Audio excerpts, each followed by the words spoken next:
Greetings, friends. My name is Pavel Stelmach, and now we'll dive in the top news of this day. During a meeting of the UN Security Council on the nuclear program, Ukraine's permanent representative Serhiy Kysytsa accused Tehran of transferring combat drones to Moscow. Since September 2022, Russia has launched more than 1,000 exported drones in Ukraine. Their wreckage is carefully assembled and studied. Drones kamikaze are used by Russia for terrorist attacks against the civilian population of Ukrainian cities. This campaign follows the tactics of terrorists in the Middle East. Russia unsuccessfully tried to hide the origin of the Shahed-131 and Shahed-136 drones, renaming them Geran-1 and Geran-2 respectively. Moscow is also blocking an initiative to independently investigate the origin of the unmanned aerial vehicles by UN experts.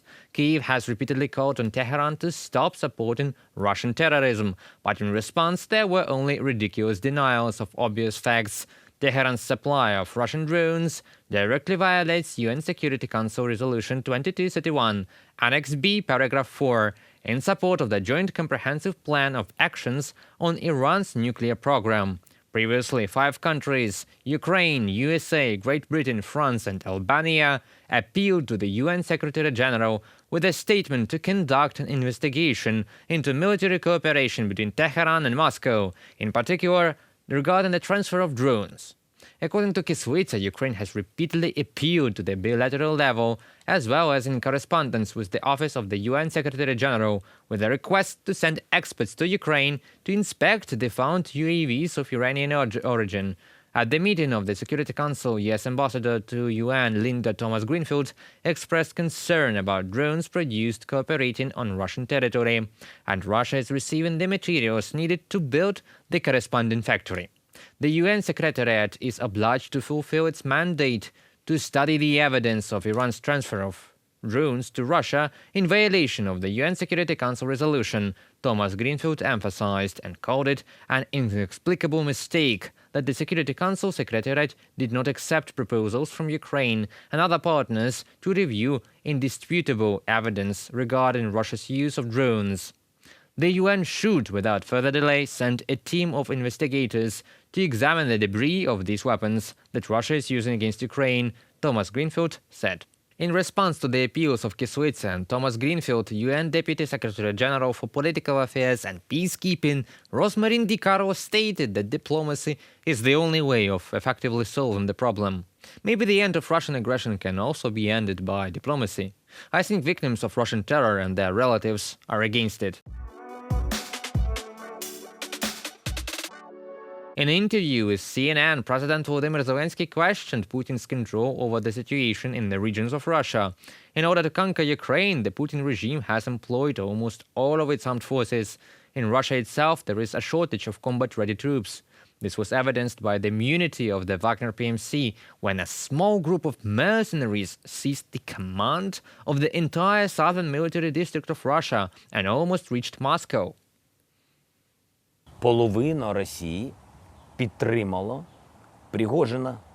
Half of Russia supported Prigozhin, half of Russia supported Putin. There is such an analytics we know from intelligence that the Kremlin itself conducts it. 18 or 19 regions of Russia supported Prigozhin, and 21 regions supported Putin. And there is still some quantity of the regions which was balancing, didn't know whom to support. That is, we see the following processes. Half of the people hesitated, and very strongly, because they saw that all the stories that he controls everything are already weak stories. That is, this is another Putin. This is a different person in terms of power, old, not energetic, and a person who does not control the processes. Therefore, now, when he is so weak and he made his historical mistake, the attack on Ukraine, this offensive gave rise to everything else. The strength of the Wagnerites, the fame of the Prigozhin, the lack of control in his state. That's what his full-scale invasion did.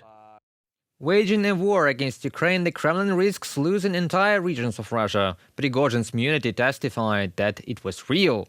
In Russia, internal armed resistance to Putin's dictatorship and for national liberation of enslaved peoples has already begun. Currently, Ukraine is fighting for the liberation of its temporarily occupied territories within internationally recognized borders and not on the territory of our enemy. On July 26 and 29, the second Russia-Africa summit will take place.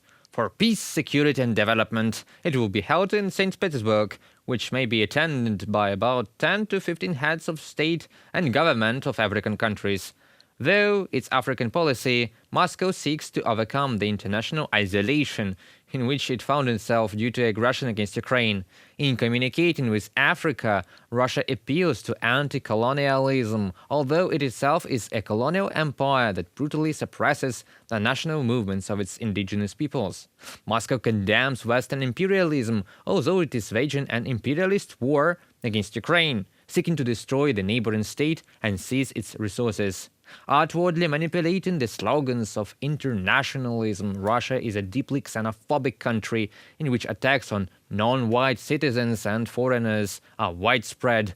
Racist rhetoric is openly allowed.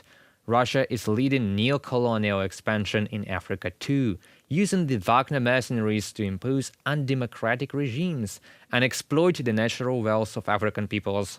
In the name of its aggressive goals, Russia seeks to destroy the world order based on the principles of the UN, which has made African countries full members of the international community. But hope that in Africa there is more understanding of Russian brutality after the visit of the leaders of countries to Kyiv.